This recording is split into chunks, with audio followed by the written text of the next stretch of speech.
Hi, everyone. Thank you for joining and welcome to our webinar today about shift left dev culture. Today, Ravit and I are hosting a dear friend, a colleague, a client, and a partner, Orit Yaron, VP Engineering of Attribute. We'll start with a quick introduction about ourselves and about Naviteq. So Naviteq is a DevOps service company. We're providing DevOps and cloud solution to tech companies in Israel and in the EU. Ravit here with me is our VP of HR. I'm Elad, CEO. A bit about our agenda today. So in today's webinar, we will talk about what is shift left. We'll talk about shift left implementation, or it will tell us how does Attribute are implementing shift left in their company. We will talk about the future of development, DevOps, and shift left. And of course, we will leave some room for Q&A at the end. So, Orit, welcome to our webinar. Can you please tell us a bit about yourself and about Attribute? Hi, Ravit, Elad. First of all, thanks for inviting me. It's a pleasure to be here with you today. A few words about myself and Attribute. In the past years, I've been leading technology organizations and took part in the journey of different companies like Sayota, which was a pioneer in the security field. Many Israeli people know it because it was Naftali Bennett company, which was acquired by RSA, later on by Sayota. I've led the platform engineering group in Outbrain. I spent overall about 8 years in Outbrain, which was later on IPO'd, Transmit Security, and others. In the past year, I've been leading the engineering group in an early stage startup called Attribute. And we are building a cloud cost management platform that enables our clients, mainly SaaS organizations, to better understand their cloud cost and attribute those into business metrics. For example, understanding their customer cost, feature cost, etc. And our secret sauce is the fact that we are able to do that both on shared resources and in a dynamic and automatic method without the need for any manual tagging. Orit, can you please explain to all of us what's the meaning of shift left? Sure, with pleasure. But before we dive into shift left explicitly, one sentence about relation between culture and technology. If there is one thing that I've learned and took with me during my journey in the different companies I worked in the past year, is the importance of alignment between the culture and the technology. And once you reach that alignment, it can be really a power multiplier. And it will be extremely difficult to try and introduce innovation and to build cutting edge technology if you don't invest in the culture to support it. On the other hand, it will be very difficult to build a culture if you don't invest in tools to support it.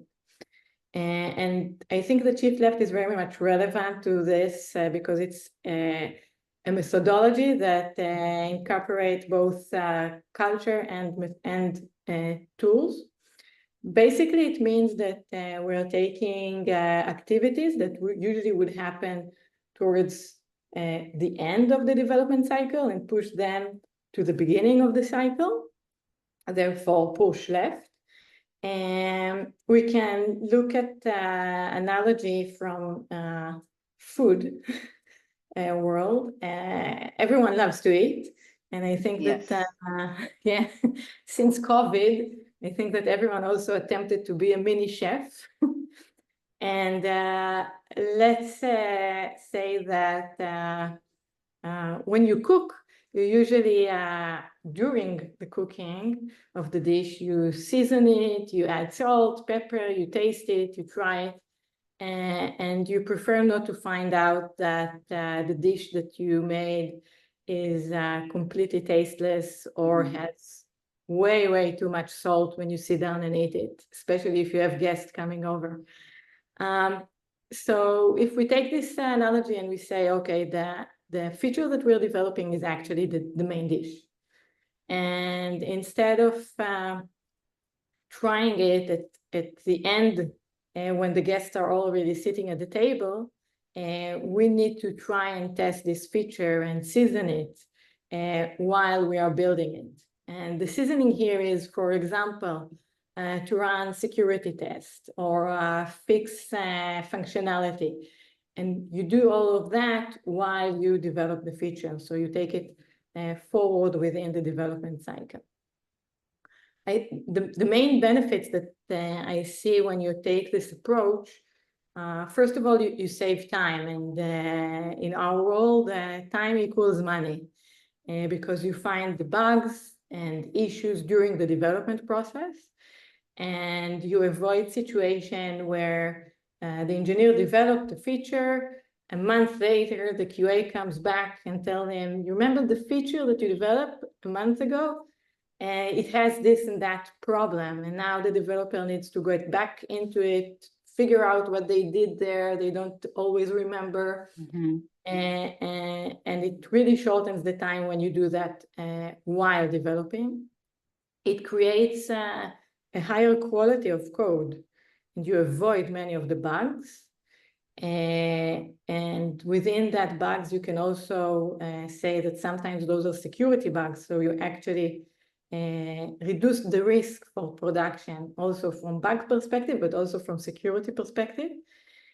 And overall, you reduce your tech debt. So, Ori, thanks. Can we agree that shift left means to find the problems before they occur? Yeah, I think that's a very good way of looking at it. And probably as Israeli, it's not in our nature to predict problems. We're probably good at fixing things during the runtime, when they happen. So, but anyway, if we will take it to our client, so at Naviteq as a service company, we're seeing various types of clients. And I believe that we can probably categorize them into three main groups. So the first group probably would be small startups.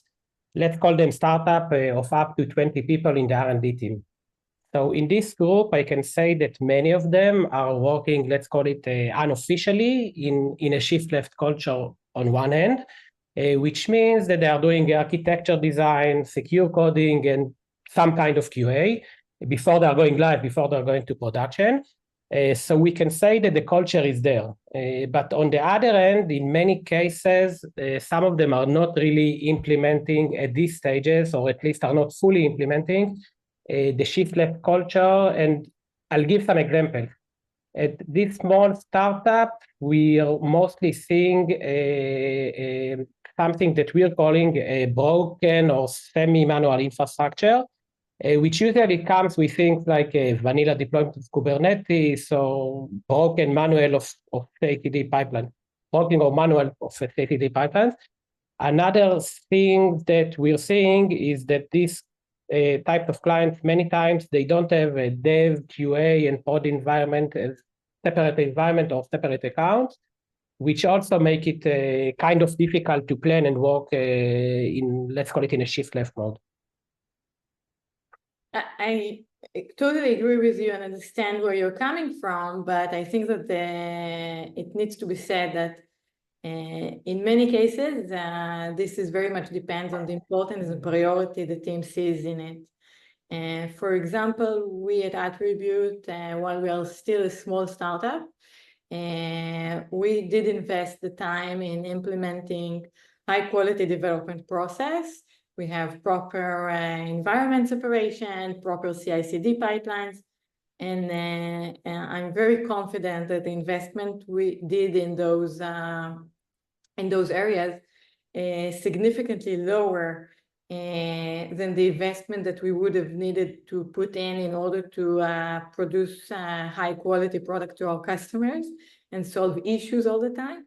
So I'm pretty sure that we are ROI positive, and we decided that we are tackling this fairly from the beginning. So yes, I agree that Attribute is a great example of starting and embracing this culture from day one. But for other startups which are not as such, I can say that in high level, we are mostly seeing that The non-Israeli startups are working, let's call it again, more properly, and are building infra from the beginning in the shift left approach and in a very strict way. But however, we do see some changes and some more awareness to work, again, let's call it properly, and by the book during the last few years in Israeli startups. Probably we are seeing it the most in startups where the founders or the engineering leaders are more experienced, or when it's not their first time startup. Anyway, let's move forward and talk about the two other groups. So the two other groups are larger startups or tech companies, and I believe we can probably divide them as follows. So the first group would be like startups between 50 to 300 employees, and the other group would be startups or tech companies above 300 employees. So I believe that both groups are quite similar in the way they are working, with two main differences. First of all, I say that probably in both groups, you'll find structured element which can be called the shift left. It starts from a design and requirement definition between the product manager and the development teams, and moving forward to security implementation and cost consideration, all of it during the design and the development cycle. And I believe that the main difference between the medium small startups and the larger tech companies would be the use of the commercial products or services in the larger tech companies versus the use of open source solution in the smaller startups. And I'll give some example. In small startups, you will see a use of Carpenter. Carpenter, it's an open source for better management of Kubernetes cluster. Where in large companies, you will sometimes see a use of products such as ScaleOps, Spot.io, even Attribute, and some others. Same goes for security. So for larger companies, you will see use of products like Sneak, Wiz, Palo Alto, and others. For smaller companies, you will see use of open source like Trivi, OpenSCAP, and some many others. Wait, what does it require from engineers to work in shift left mode? So as I see it, when working in shift left methodology, it means that we're actually empowering our engineers. They have the full ownership on the code that they're writing and the feature they're developing, from the first line of code until it's running in production and while it's running in production.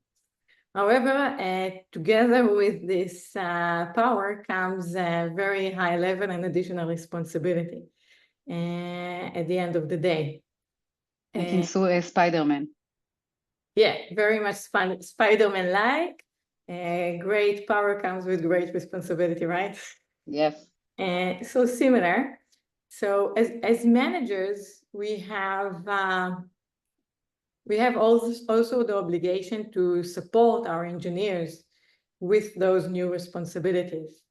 So and this includes that we should be able to give them the tools that they need in order to take the ownership. For example, if I expect my engineers to also take into consideration cost while developing the service, which is very important, especially when you work in cloud environment that is usually can be very expensive. I cannot expect them to take that into consideration if they have no visibility into the cost and how much it actually costs. So I need to provide them with the right tool to be able to take this additional responsibility. And this is the same for visibility and others. From the soft skills side of things for engineers, we need to find the good fit for the people that are actually looking to take this additional responsibility. It's not always the same with everyone.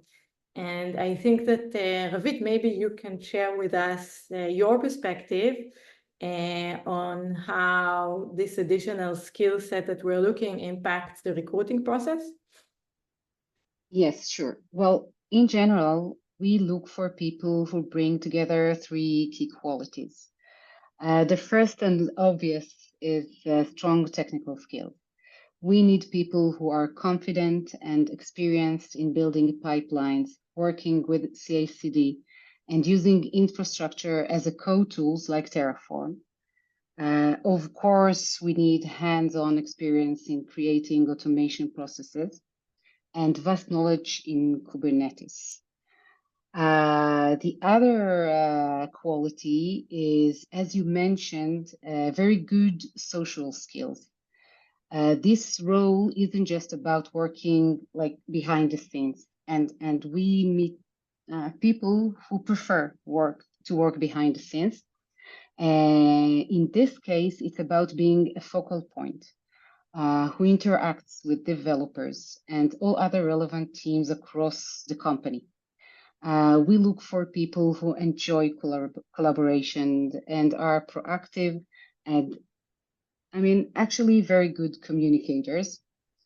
The other thing is really the ability to zoom in and zoom out.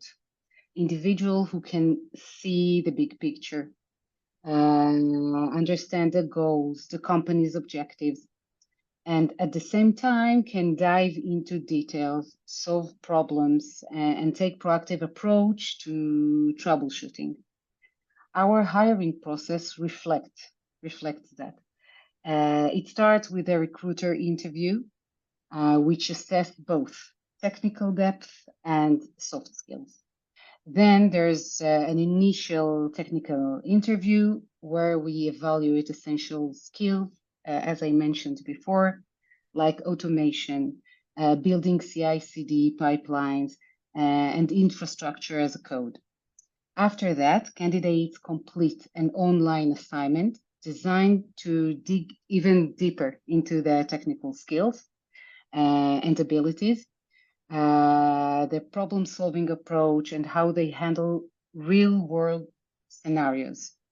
Through all of those steps, we aim to get a clear sense of not only the candidates' capabilities and skills, but also their personality and how they might fit into our team. In short, we're looking for people who are technically strong, collaborative, and strategic thinkers. That's great. And I think that there is also the perspective of retention, like after we were able to recruit the people that we want. And what is your take on that? Here's something which is interesting about the DevOps engineer role. In my perspective, it's actually quite similar to an HR person, especially in small, medium companies. Both can sometimes feel like a solo and even maybe lonely position. You're often the go-to person, the problem solver, and the one who bridging gaps between people. I think the ability to join and be a part of a group of highly skilled engineers, like a community of DevOps, community of experts, is very important. The opportunity to learn, whether it's through direct consultations with your peers, advice from your manager, or team discussions. There is like always someone that can help you to think and solve challenges. Technical sessions and best practice. We hold regular sessions to exchange ideas and to share best practices. There's a lot of DevOps tools. We encourage people to have certification within the company. And also in a company of our kind, there's an opportunity to work in different projects. On top of that, we work fully remotely. The flexibility to work from anywhere you want gives you the freedom to balance your personal and professional life in a way that really fits you. In general, since I mentioned before that DevOps position is often a solo position, for companies who have one DevOps engineer or even a team of DevOps, I would suggest to encourage them to join a guild of professionals to consult with, to exchange ideas with, And if you're a company that can do it within the company, creating sessions like that, changing ideas, being a part of a community, I think it will be great. As we know, not every company adopted the shift left approach. Do you have recommendations or advice for companies interested to start this journey? I had the chance to go through that journey a couple of times already. And the first thing to remember is that adopting shift left holds both cultural and technical challenges. So we all the time we need to keep that in mind and try to address both aspects. I think that the first step, if you consider going shift left, is to set the right goal. So to decide and explicitly explain what it is that you're trying to achieve, why you're adopting shift left. So it shouldn't be because it's trendy, it shouldn't be because it's a new buzzword we heard, but it should be something that actually brings value. For example, I wanted to shorten the delivery time to productions. Second, we need to look into the way that we implement it.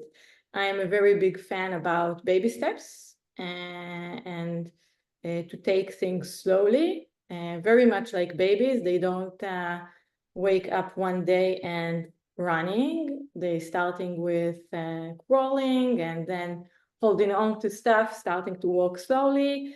And then the next day you look at them and they're running and you need to run after them.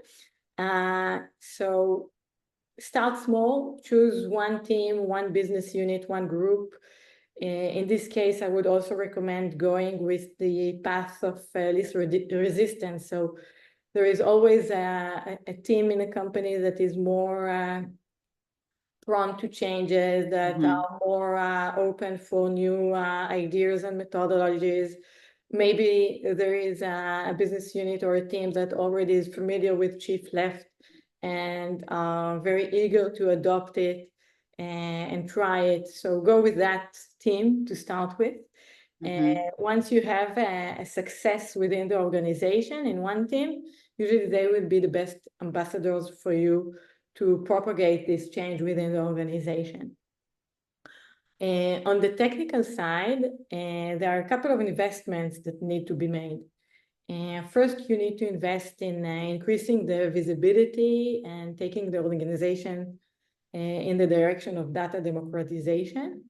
As I mentioned earlier, if you want engineers to take ownership on things, they need to have the visibility and the ability to measure and track what it is that we are looking for, and the KPIs.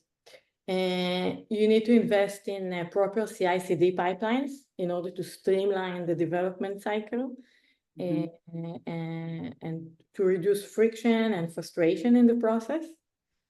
And of course, invest in subject matter tooling. So if it is that your goal is to improve the quality of security of the code, probably you should put in within the development cycle the right tool for code scanning or whatnot, based on the goal that you've set. In parallel, on the culture side, I think that you also mentioned it right now, the focus on communication. Communication is key when we look into shift left and the collaboration, and we need to keep that in mind. And from managerial perspective, we also need to keep in mind that it's not something that we tell others to do. We need to be willing to show and to take part and participate in the process and actually be all in within the process. It's not something that we should tell someone else to do and forget about it and 6 months later ask for progress update. If we decide that we are doing take-in sessions in order to streamline issues, participate in those take-in sessions. If you decide that we need additional visibility and additional dashboard, look at those dashboards, ask questions, take part, take active part. Mm-hmm. And last but not least, remember that this is an iterative process. It's not all or nothing, and you should see continuous improvement. So you start small, you grow it, you improve it, and so forth. Cool. So, Orit, as we are near the end of our session, let's talk a bit about the future of shift left and the future of it in the engineering and development process. Oh, it's a big topic, like trying to foresee what's coming. I think that we can segment it to two types of companies. First of all, the more established companies that are around for some time. With those, I think that we will see more and more companies adopting this approach because it brings real value. For companies that are already implementing shift left, and to new companies that emerge and will start with shift left concepts from the beginning, I think that we will see more and more adoption of serverless and no-ops approaches. We can already see now significant investment done by the cloud providers in those directions of I think that we can mainly see it now in Kubernetes management as an example, streamlining AI bots, streamlining infra tasks. I think that it will make it easier to adopt shift left and to push it forward. And I think that it will also increase the vendor lock-in, but I guess this is a topic for a different session or conversation. Totally. So I can say that in the DevOps world, there's a continuous talk about the no need of DevOps engineers and about working with predefined infrastructure, managed infrastructure, and in general, moving to a more managed environment. I think we're not there yet. It still takes time to onboard a real working production environment. It still takes time to build a real and proper CI/CD process. But I think there's no doubt the use of infrastructure as a code and the rapid process of the LLMs, AI models, we're probably at the edge of something new, and we are seeing more and more startups which are trying to bridge this gap. So I think it's not there yet, but probably at least part of it is the future. I think it's still early to talk about replacing DevOps, but for sure this solution will save DevOps time. I think to sum up and recap what we've discussed today, so first of all, shift left approach is probably adopted or fully adopted in many tech companies today.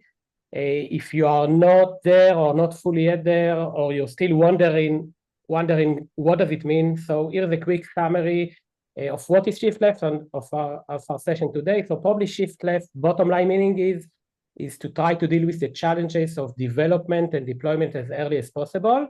And some example that we gave, so it's secure code process during the development, QA process during the development, and consideration of cost and the cloud cost during the development. I think that's pretty much summarized like what we discussed. Orit, Ravit, anything you would like to add? From my side, I want to share something I heard recently in a podcast. I'm a podcast freak. It was a podcast about AI that really makes sense to me, and I think it may be relevant with like what we've been talking about today. They say there that there's a lot of talk about AI replacing jobs for many years, right? But here's the thing. AI isn't going to actually replace people. What's really happening is that the people who use AI will replace the one who doesn't. From my perspective, regarding who the people that we're looking for are, It's not about machines taking over. It's really about people who are curious, open to learning, willing to use new tools and technologies. And I think it is relevant for the AI podcast and also to the shift left methodology, also to DevOps tools or anything else that comes our way. Those were like the proactive and the ones who will adopt tools will be the ones who will thrive. Very true, I think. And from my perspective, if it wasn't clear by now, I would say that first, I recommend organizations that are still not implementing shift left to take a look at it and consider it seriously. Second, if you are going to do that, don't cut corners and be patient.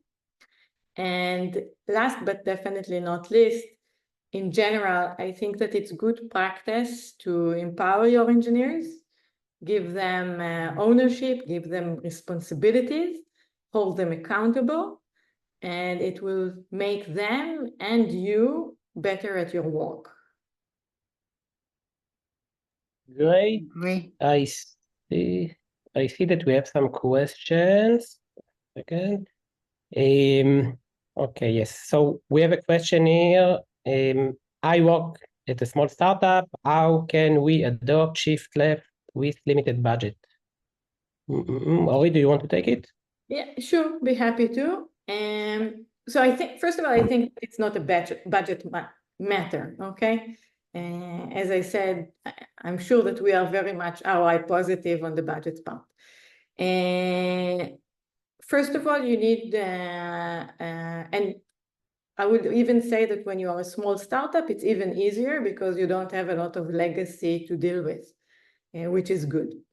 I would start with putting in the initial automation of the CI/CD pipelines and with building proper environment separation. So development, staging, production, this will give you the required fencing and ability to find problems before they get into production. Second, I would strongly recommend implementing continuous delivery as part of shift left, meaning implement into production small changes, very frequent. As something is ready, push it into production, and don't work on like 2 months version and build and deploy into production 50 changes at the same time. And I think that cost is not an issue here. You don't need very special tools. You don't need that you don't already use. Most of the people have CI/CD or GitHub that can be used as CI/CD. They just don't leverage it. And I think that's it. Okay. Let's move to another question. How can shift left improve security practices, and what tools do you recommend for this? I think I'll take it. Okay, so I believe that shift left can improve security by identifying the vulnerabilities in the early development cycle. We also mentioned it like in the like before we talked about it, and also by probably reducing the chances of, let's call it, of critical issues before they are reaching the productions. About the tool that we're recommending, so we also kind of talked about it. Probably for large company, we see a lot of use of Snyk, of Wiz, Palo Alto. This is for the larger companies. For the smaller companies, they are like open source like Trivi and some others. And we see these tools like they're integrated in the CI/CD pipelines, that they're doing like all the development process. And again, they will probably provide us like a better and secured cycle, which will eliminate the problem afterwards. Okay, another question. what are some pitfalls companies? What are some pitfalls companies should avoid when implementing shift left? Orit, I think it's for you. So there are a couple. I think we'll cover 2 or 3. First of all, setting the goal. Okay, deciding why and explaining, communicating why we are going to do this change. If you're just coming with it out of the blue and people don't understand why you want to do it, there won't be any buy-in by the team, there will be resistance, and you're doomed to fail. Second, baby steps. We talked about it during the webinar, but do it gradually, do it as an iterative process, and optimize for improving as you move along. Third, invest in the tooling. Don't cut the corners in that matter, and make sure that your engineers have the right tools in order to be able to hold them accountable. Otherwise, you will just build more frustration. And the last one, don't be afraid. Things may break, stuff will happen. It's not like it's a perfect world. The important thing is to learn, continually learn. Definitely. Let's see if we have some more. No, so I see we don't have any more questions. Okay, so I think it's time to say thank you, Ravit, and thank you, Orit, for joining us today. Thank you. Thank you, everyone. We hope you enjoyed our session today, and we hope to see you on our next webinars. Thank you. Thank you. Bye-bye. Bye. Happy New Year.